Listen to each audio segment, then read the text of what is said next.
Go on, go on, go on, go on. Chip. Oh, Nice chip. yeah. I've got a question for you both. Shoot. Why do, so Danny and Matt in the house, Matt's really on camera, hello. Why do amateurs generally want to draw it? Like, you teach a lot, and amateurs wanting to hit a draw, I imagine, is a big ask. Yeah. Where lots of pros, not all, but lots, would rather hit a little fade. Let's discuss that idea. I think it's all... Let's discuss that idea. Because obviously at the moment we're still in the intro part of the video, and if you just go and give me your answer, you've just bombed the whole video in a second. Have you been on a video yet?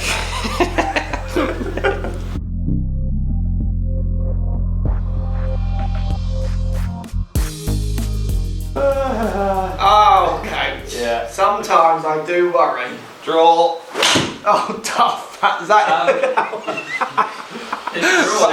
flat fat draw? Love so the what is that about? What's this desire for draw over the fade, do you think? I reckon they think it goes further.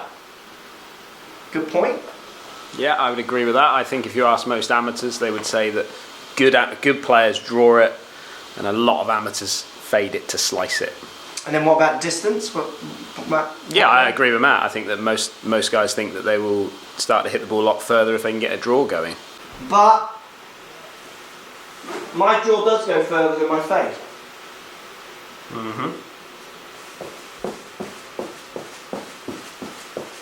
But if all things the same, All things equal. then it wouldn't. Correct. So there's the disclaimer. So my draw does go further than my fade because they're generally lower spinning. They're generally, well, let's hit one though. Let's hit one. If I hit my cut off, like this is a 7, eh? What's the spin axis on that? Right. Cool, so that's a fade. Yes. Yes. Soft fade. Carrying 147. Tiny Yeah, fade. little gentle fade. Yeah. So I'm now going to hit a draw. Apps ready, and even if that machine. Yeah. Not the world's best strike, but I think that spin axis is less. Soft draw. Good. I would say that's a worse strike than the first one. But that's quite a good example for how close they are actually. If you get the ball data, both launched similar.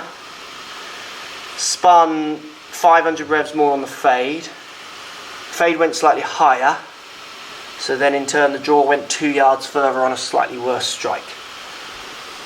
With a fraction more ball speed on the draw as well. Why do you think you get more ball speed on the draw? Delivering less loft, is it? Correct, yeah. So your spin loft's coming down. Yeah. So all things, if I could deliver the exact same numbers but just change face to path, they would go exactly the same. But that being said, my draw, along with lots of amateurs, does go further than my fade just from the way I deliver the club. So is that what they're after, that extra distance? I think yes.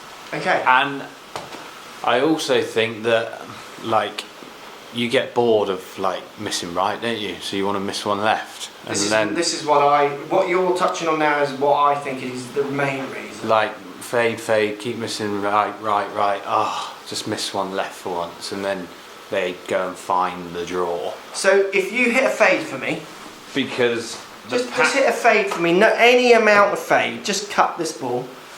If you go to the ball screen there, Dan, and call out the spin axis, there it is, look. So 10 right. Comes in straight away, the spin axis, because it sees it. And then hit a draw, any amount of draw to any, no hitting target or whatever, just draw. Spin axis on that. 6 left, 6.2 left.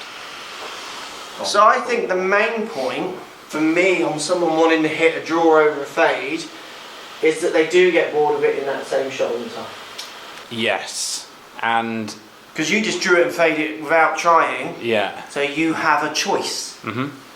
and Grass is always greener. Yeah, exactly. And the thing that I see in lessons as well is they always do that shot, and they come in and say I want more consistency as well, and like they do the same shot and it all lands in the same spot, Yeah. but it's always 15-20 yards right, but they don't see that as consistent. No. So they come in, I want to get rid of my fade.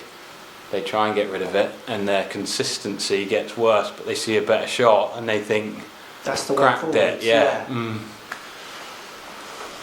I think it comes. I still think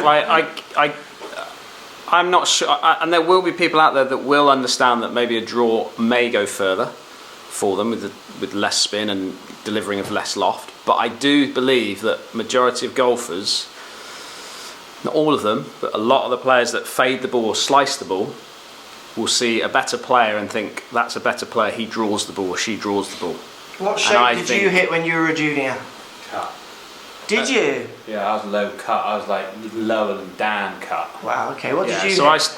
as a very, very much a youngster, I was a slicer. No, but when you as were a better playing, player, I was a drawer. I was the same. To overdraw. Yeah, I spent my junior life when I started getting cut. You know, when I started to be like I wanted to play, I drew everything until I actually got to a good standard, and then I started to see cuts on everything when I was playing more. International stuff. I didn't want to see draws at all. Yeah. Which is where often the good player, Andy Sullivan. I mean, we filmed so many. You used to draw it, and then they say, "My coach has worked on little cuts with me." Yeah. What about this then? Left to right breaking putt always feels like it's running away, where right to left breaking putt always feels like it's coming back. And I think draw and fade feels like that to amateurs as well.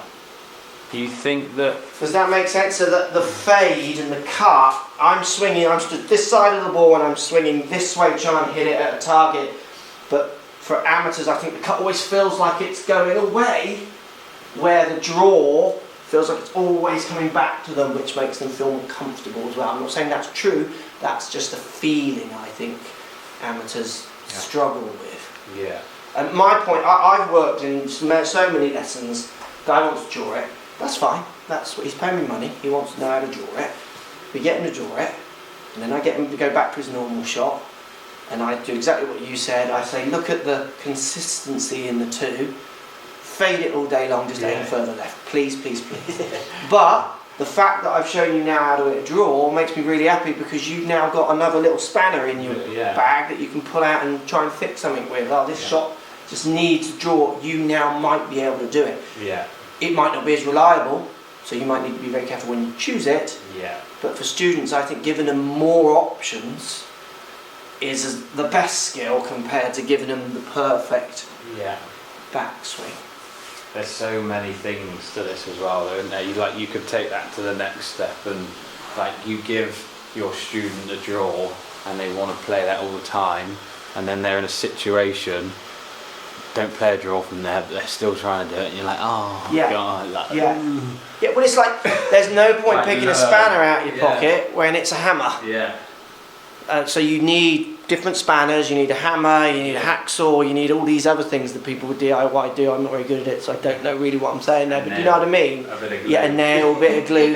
That's what you'll see the best players in the world have. Yeah. They literally go, what do I need for this one? Oh, this funny, like, zigzag saw. What are you going to do with that? I'm going to do this. What's this? Oh, God! I didn't know you could use that one. Yeah, yeah. Where amateurs haven't got that often, I think. So definitely don't be afraid to work on your draws, but I see it consume people, like consume them, where their fade's good, and then they go to their draw, they desperately chase that draw, and you just see them like just completely fall back. Just embrace your shot a little bit is a positive.